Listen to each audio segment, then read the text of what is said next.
กระเนียดกระลั่นมาติดอันนี้เบื้องนี้กระลั่นลมแห้งคุณนะกวยไปกวยมาอยู่นกเขาอยู่ทุกคนมัน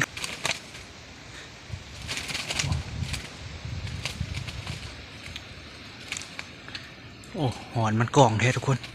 ตัวใหญ่ดีเลยหอนกล่องแต่เปล่าหอนสั้นเนาะกราบสบายดีFCเมื่อทุกคนเนาะวันนี้ก็เป็นวันที่2ทุกคนเอาสิไปเกาะนกอยู่วังหมายเก่าเนาะวังมันกินมากมาขี้เล้าอยู่พุ่นนะทุกคนเอาว่าสิบัวได้ไปต่อเลยมื้อนี้มันฝนตกมื้อเช้านี่ฝนตกแต่เอาว่าสิไปแต่เช้านะวันนี้ฝนตกแล้วแหละฝนเช้าเลยแดดออกเนาะแดดออกอะไปพุ่นหมายเก่าเลยทุกคน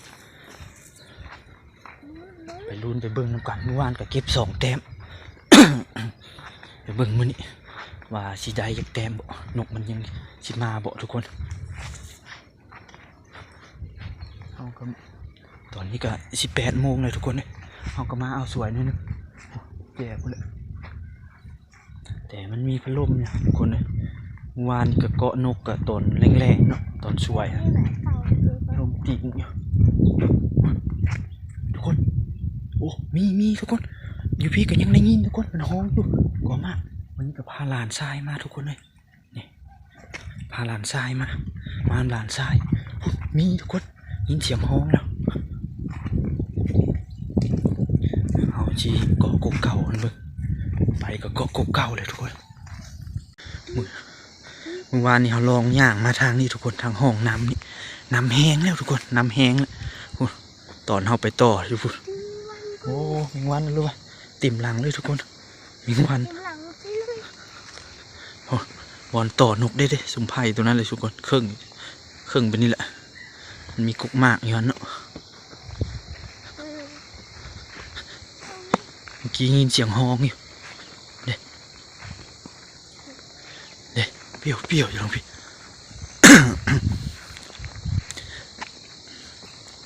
แค่ฝนบุตกสีเข้ามาแต่เช้าเลยทุกคนมีฝนตกเลยบุได้มากตอนนี้ก็มาหอดกุกมากแล้วหอดกุกมากเลยทุกคนนี่สิเกาะกกเก่านี้ลองเบิ่งก่อนทุกคนเลยว่ายินเสียงนกฮ้องอยู่แต่มันฮ้องแถวพุ่นทุกคนมันออกจากกุกมากแล้วเนี่ยกุกมากกับกุกหนึ่งนี่กุกหนึ่งอยู่ในนั้นเดี๋ยวสิขึ้นเกาะกกเก่านี่เกาะขึ้นแล้วเลยทุกคนเนี่ย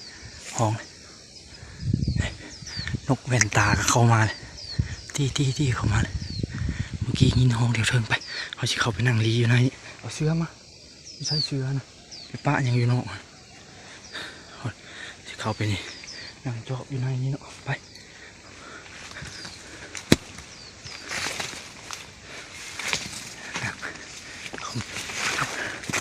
นั่งจอบอยู่ในบ้านนี้ทุกคนเลย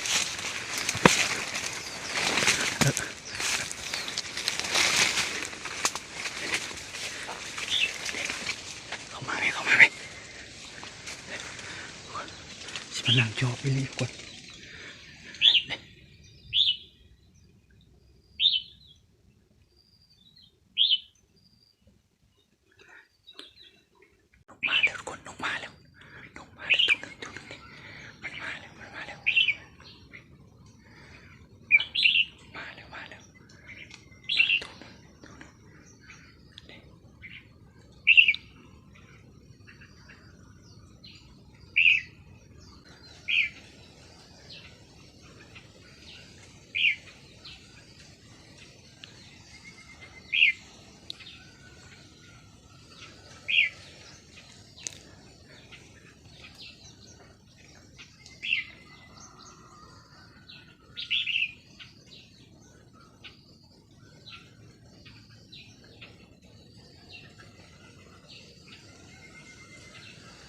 มา2 ตัวทุกคนมา2 ตัวเนาะเข้ากลมมากเลยพัดลมแห้งแท้พัดเนียดติงอยู่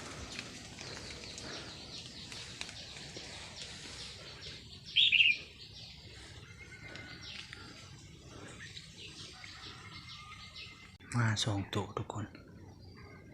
บินออกไปแล้ว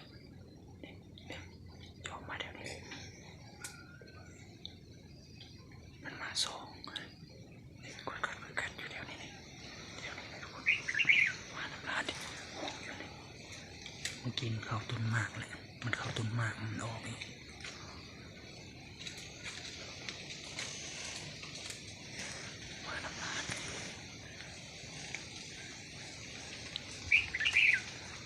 นกปลาเด้อหองนกปลาทั้ง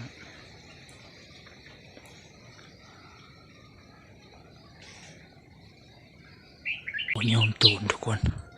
มีตัวหนึ่งบัวมันเจ็บขากับขามันขาดแล้วนกปลานะจับไปแกงมาอยู่กระโตมนะเคยสิตกนะยังห้องอยู่เลยแต่ว่ามันห้องเก่งนะคือมันเจ็บขานี่แหละอย่างนี้มันเข้ามาอีกไม่เลยอยู่กอมาก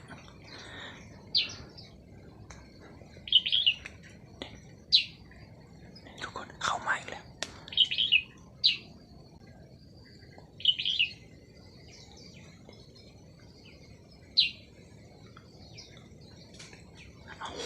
ลั่นโบดึกทุกคน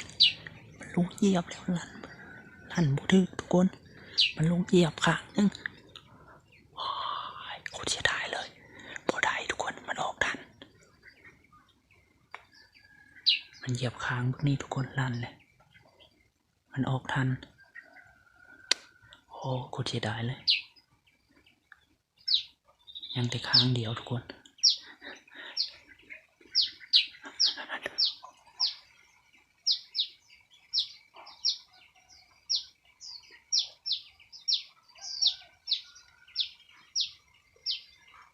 ทุกคนเอ้ยเกือบได้ทุกคน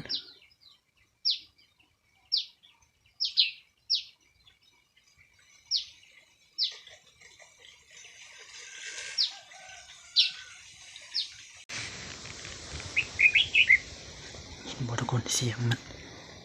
มันจับตากแดด2 ตัวอยู่งอยตากแดดอยู่นะ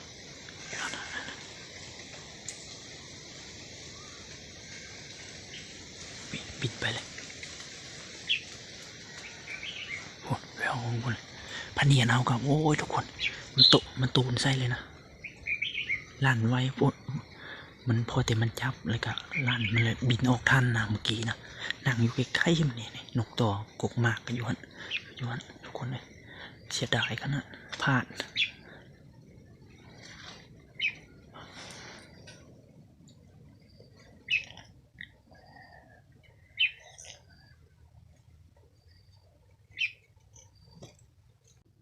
ตอนนี้นกมันออกไปแล้ว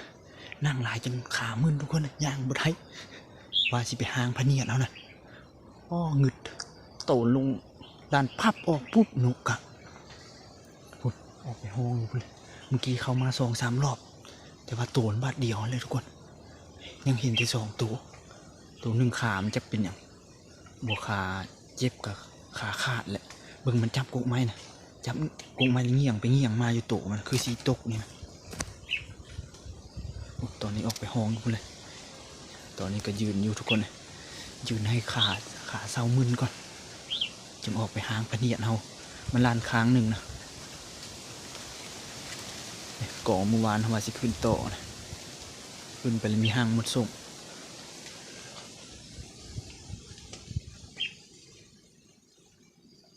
โอ้มึนขาขนาดทุกคนเลยไปจะนอนไปอันนั้นไปหางพะเนียดมันห้องทางหลังเขาปลาทั้งออกไปหางพะเนียดก่อนลั่นหมดทึกว้าย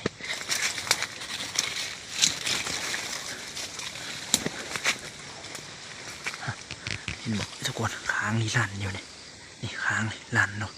บอทึกโตนโดดแต่หันเลยลงบอทึกเฉยมันออกเอาหางมินพูดบ่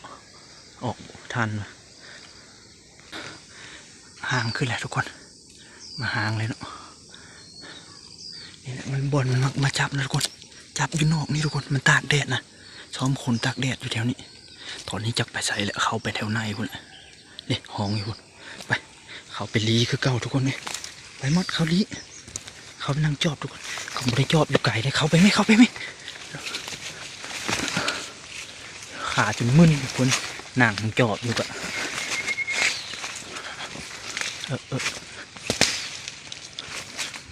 บ่หนังนี่หมดเอานั่งกันทุกคนก็บริไก่เลยอยู่นี่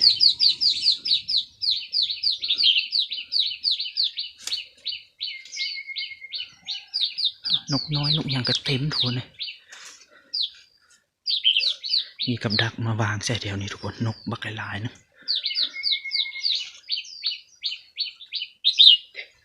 มาตัวใหม่มาทุกคนเด็กนกตัวใหม่มาทุกคนนั่งมาทางห้วยน้ำพี่มาดูพี่ตัวใหม่มาน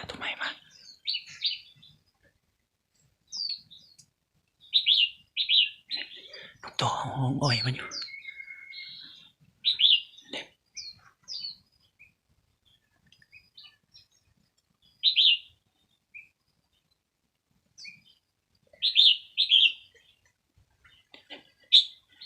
มาแล้วทุกคนมาแล้วเขานี่มาแล้ว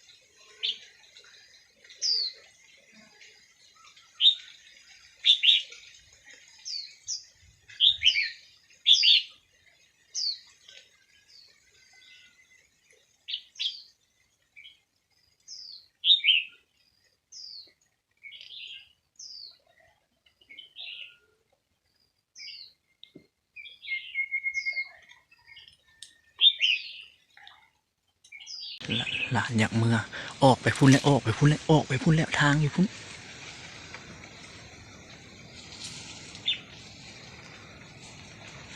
ให้มันเมื่อก่อนมันอยากเมื่อเลย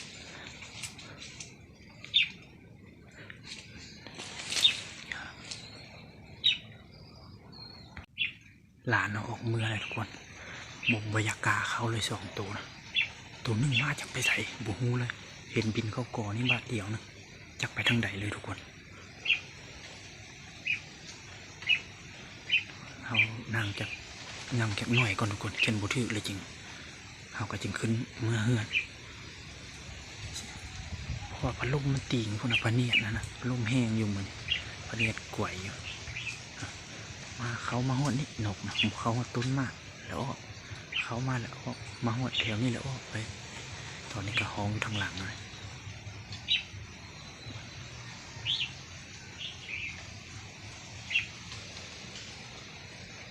ลมแห้งพูดพเนียดกระลั่นมาติดอันนี้เบื้องนี้กระลั่นลมแห้งพูดนะกวยมาอยู่นกเขาอยู่ทุกคนมันเขา3-4 เทื่อพูดนะพเนียดตีงพูดมันเลยตื่นนะเนี่ยอันนี้กระลั่นมาติดกับอันนี้เขาสิย้ายลงไปเกาะอยู่ในป่าพุ่มเนาะออกมาเกาะนี่ทุกคนมักเล็บแมวดำเป็นปืนเลยนำป่างานะเพราะว่านกมันลงมากินมากเล็บแมวอยู่นี่ทุกคนเขานั่งจอบอยู่นะกับมันเข้าก่อมากเลย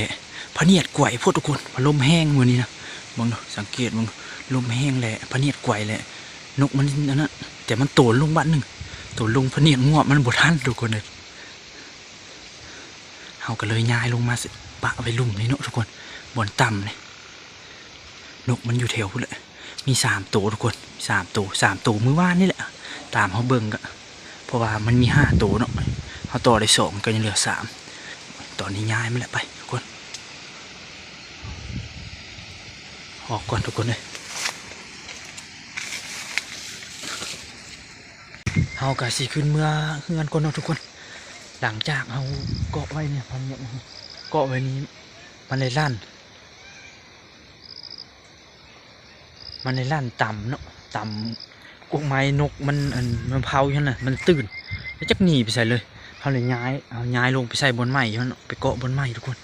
เพราะว่าบนนี้เนี่ยมันนะพอลมแห้งพอเนียดกวยไปกวยมาอยู่แต่ว่านกมันโตลงบ้านหนึ่งทุกคนแต่มัน มันออกทันวะเขายังงึดอยู่ออกขุดไวเลยเขาก็นั่งจอบอยู่ไหนแต่ตัวนี้ไปใส่เลยบ่มีเสียงเลยขาเขาย้ายบนใหม่มิดเขาก็สิขึ้นเมื่อเฮือนก่อนทุกคนเลยช่วยๆแล้วจึงลงมายามตอนนี้ก็10 โมงมาแต่7 โมงมาแต่7 โมงเช้าคุณนะทุกคนยังบ่ได้มานยักโตซ้ำนี่ไปเอาสิเมื่อเบิ่งนกเขาเลยนกโตได้เมื่อวานนี่ขังไว้นำนกต่อตัวเก่าเนาะไปเบิ่งว่าตัวหอนกล่องมีจักตัวพอเมื่อวานเขาได้ตัวแต้มที่2เอาเมื่อปล่อยเขาเบิ่งเมื่อวานนี่คือว่าหอนอยากกองอยู่เนาะทุกคนไปมาเจอกันอยู่เพื่อนทุกคนเลยแล้วจึงลงมาอย่างโอ้ทุกคนเลยเมื่อยไปเพื่ออย่างขึ้นมาหอนเพื่อนเยอะเพื่อนได้กินข้าวเช้าสำนุกจน11 โมงเลยไปแต่7 โมงนกกระตูนใส่บ้านเดียวนั่นลาบวับ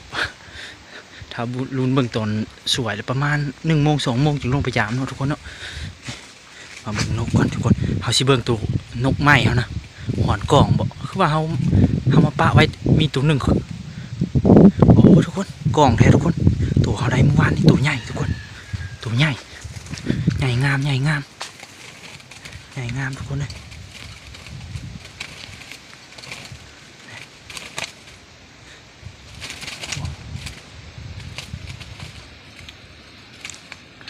โอ้หอนมันกล่องแท้ทุกคนตัวใหญ่ดีเลย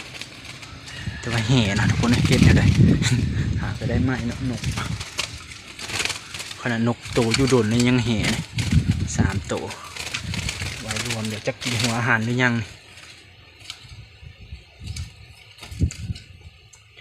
หอนกล่องแต่เปล่า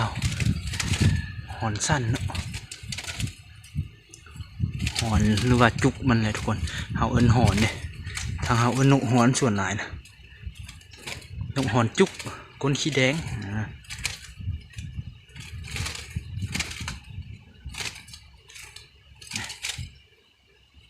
ใครอยากได้หรือว่าสนใจก็คอมเมนต์เข้ามาควรติดต่อเข้ามาได้เนาะตัวใหญ่ตัวงามดีนะให้คนมันสุดก่อนตัวนกต่อเก่าเขาเลยจึงแบ่งพเนียดทีมงานเอาลองใส่ลองไปเกาะบ้างเนาะ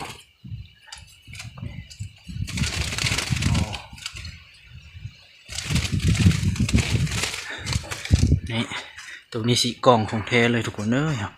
หอนเพียงล่างหน้าหัวเลยยามมันจับนะตัวนี้ได้ก้อนมูตัวนี้ได้ก้อน2 ตัวฮะจังว่าแห่เด้ทุกคน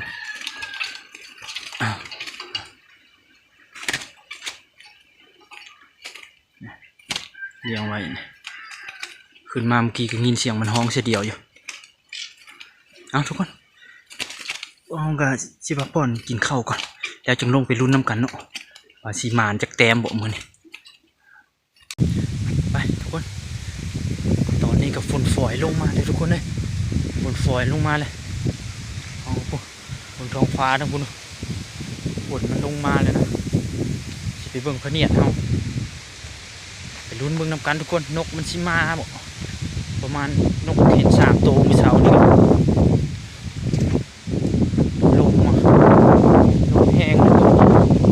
ว่าฝนตกเลย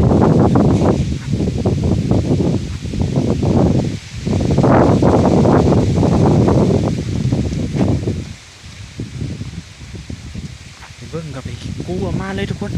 ถ้ามือแดดๆถึงลงนี่อื่นนี่ก็น่าจะฝนนะทุกคนน่าจะฝนมือเนี่ยมืดครึมเลยเนาะทุกคน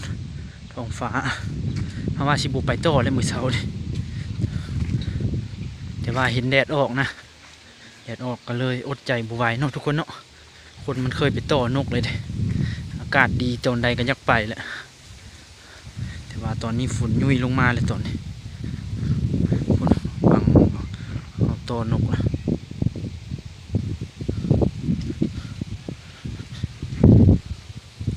มันอยู่แถวนั้นทุกคนนกนะมันบินขึ้นไปเทิง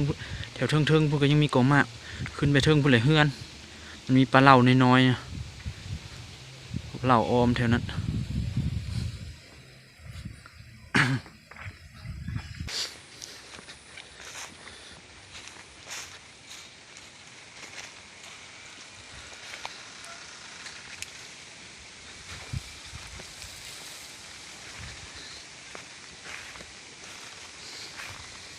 ข้าม2 ห้วยน้ำทุกคน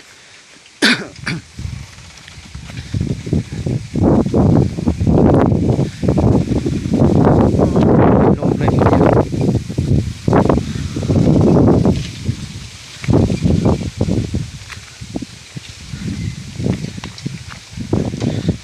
ลมทั้งฝนฝอยข้ามห้วยน้ำห้วยห้องจากนามาจากนา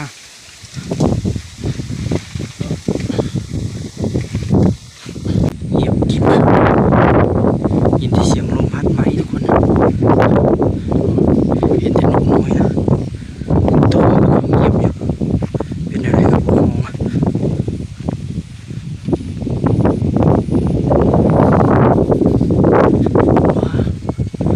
่านี่มันนกหัวจุกเนี่ย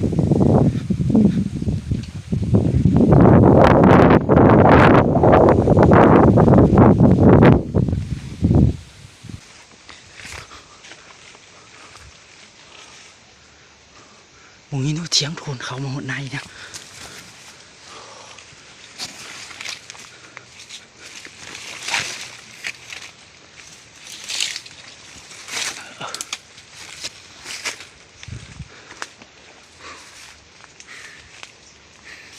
เอาเสือก่อนนกเอาเมื่อก่อนทุกคนนกเขาก็เงียบอยู่ทุกคนเลยนกป่าหนีปะเอานะนกป่าหนีปะก็เงียบเลยโอ้กลางนะทุกคนหนามมันนะหนามมักเล็บแมว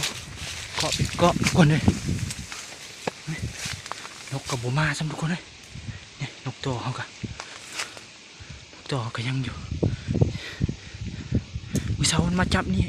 มาซ้อมขนมันกินหมากเล็บแมวทุกคนนี่คือหมากเล็บแมวนะ